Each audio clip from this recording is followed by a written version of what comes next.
Autism பாதித்த எல்லா குழந்தைகளுக்குமே இருக்கக்கூடிய ஒரு மிக முக்கியமான பிரச்சனை என்னவா இருக்கும்னா, உணவு சாப்பிடுறது, அந்த உணவு செரிமானமாகிறது, அது செரித்து வெளிய வரது, அந்த சத்துக்கள் அப்சார்ப்ஷன் பண்றது, இதுல எல்லாத்துலயுமே என்ன இருக்கும்னா, நெறைய பிரச்சனைகள் இருக்கும். இது மாரியான பிரச்சனைகளிலிருந்து வெளிய வருவதற்கு நான் சில எளிமையான வழிமுறைகள சொல்றேன். நம்ம முன்னோர்கள் எப்போதுமே எதையுமே காரணம் இல்லாமல் சொல்ல மாட்டாங்க.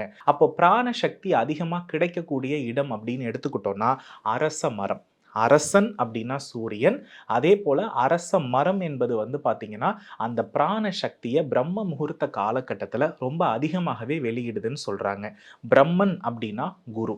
அப்போ சூரிய சக்தியும், குரு கிரகத்தினுடைய சக்தியும் அதிகமாக வெளியிடக்கூடிய மரம் எது அப்படின்னா, அரச மரம் அப்படின்னு என்ன பண்ணப்படுதுன்னா சொல்லப்படுது.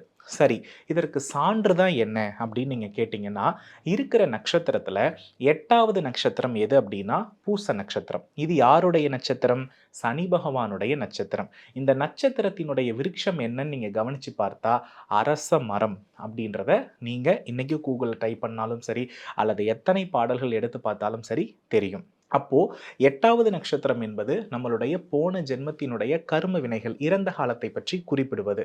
அப்போ இறந்த காலத்தில் செய்த பாவங்கள் நமக்கு குறையணும் அப்படின்னா, அங்க குருவினுடைய அனுகிரகம் வேணும். அப்போ பூச நட்சத்திரத்தை ஒரு மனிதன் வாழ்க்கையில செயல்படுத்த நோய் நொடிகளிலிருந்து அவரால என்ன பண்ண முடியும்னா விலகிக் கொள்ள முடியும்.